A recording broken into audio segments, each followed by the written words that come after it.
È morta respirando il fumo denso e acre che rapidamente ha invaso la sua casa. Tragedia nel pomeriggio a Padova, all'interno di questo condominio Ater di via Fratelli Carraro a Mortise. La vittima è una donna anziana che viveva insieme al figlio nell'appartamento da cui si sono sprigionate le fiamme. L'uomo è in gravissime condizioni. L'incendio è divampato attorno alle 3 del pomeriggio. Le cause sono al vaglio dei vigili del fuoco, quasi certamente accidentali.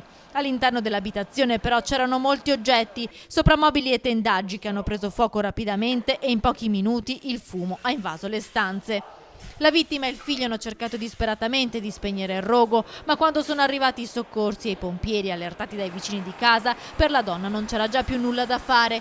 I medici del 118, dotati di autorespiratori, hanno cercato di portarla sul poggiolo per rianimarla, ma era già morta, forse asfissiata dai fumi inalati. Il figlio invece, dopo essere stato stabilizzato, è stato trasferito d'urgenza in ospedale. I pompieri, arrivati dalla centrale con 3 automezzi, sono entrati all'interno dell'appartamento. Ecco le stanze annerite e distrutte. Sono ora in corso le operazioni di sgombero dell'appartamento e il sopralluogo dei tecnici dei vigili del fuoco che dovranno stabilire se il palazzo sia agibile anche per gli altri inquilini.